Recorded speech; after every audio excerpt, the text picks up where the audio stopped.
ఈ మధ్య Instagram open చేస్తే మొత్తం ఇదే మాస్టర్స్ వచ్చిన స్టూడెంట్ రీల్స్ కనిపిస్తున్నాయి. ఇక్కడ కూలి పని చేస్తున్నాం, ఇక్కడ లైఫ్ కష్టం ఉంది, ఎందుకు వచ్చాము, ఇండియన్ మిస్ అవుతున్నాం, ఇట్లాంటి రీల్స్ కనిపిస్తున్నాయి. మనం ఒక ఊరు నుంచి ఇంకో ఊరు వెళ్తేనే అక్కడ అడ్జస్ట్ అవడానికి టైం తీసుకుంటాం. అట్లాంటిది వేరే కంట్రీ, వేరే కల్చర్, ఖచ్చితంగా టైం పడుతుంది అడ్జస్ట్ అవడానికి. 1-2 years కాదు, 4-5 years పడుతుంది. అందులో స్టూడెంట్ గా వచ్చాం, స్ట్రగుల్స్ ఇంకా ఎక్కువ ఉంటాయి. సో మీరు ఐ అండర్స్టాండ్, మీరు బాధపడుతున్నారు, ఆ బాధను అందరికీ షేర్ చేసుకొని ఎక్స్ప్రెస్ చేద్దాం అనుకుంటున్నారు. కానీ దానివల్ల ఏమవుతుందంటే మనం ఇక్కడ ఎవరు కూలోలాగా చూడరు, కూలి పని చేస్తున్నాం అంటున్నారు. కానీ ఇక్కడ ఎవరైనా మిమ్మల్ని కూలోలాగా చూసి రెస్పెక్ట్ చేయకుండా చేస్తున్నారా? అందరూ మనకి రెస్పెక్ట్ ఇస్తారు, ఇక్కడ అంతా బాధిస్తారు. కానీ మీరు ఇట్లా రీల్స్ పెట్టడం వల్ల ఏంటంటే ఇండియాలో ఉండే వాళ్ళకి మనం చులకనైపోతున్నాము. ఇప్పుడు నేను వచ్చి 10 years అవుతుంది ఇక్కడికి. నేను వచ్చినప్పుడు ఇక్కడ సోషల్ మీడియా లేదు, ఇండియాలో వాళ్ళకి నేను ఏం చేస్తానో కూడా అంతగా తెలియదు. అయినా కూడా ఇప్పుడు నేను ఇండియా వెళ్తే మీరు ఏం చేస్తారో మాకు తెలియదా, మీరు అక్కడ గ్యాస్ స్టేషన్ లో పనిచేస్తారు, సభ్యులో పనిచేస్తారు, అట్లనే సంపాదిస్తారు, ఇక్కడ వచ్చి పోజ్ కొడతారు అన్నట్టు మాట్లాడుతున్నారు.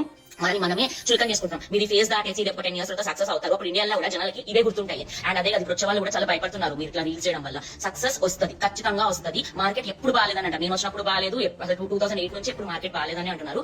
అయినా కూడా సెటిల్ అయ్యే వాళ్ళు అవుతున్నారు. వెయిట్ చేయండి, సక్సెస్ వస్తుంది. ఇట్లాంటి రీల్స్ పెట్టి వచ్చే వాళ్ళని భయపెట్టకండి. అండ్ మన పరువు మనమే తీసుకుంటున్నట్టు చేయకండి.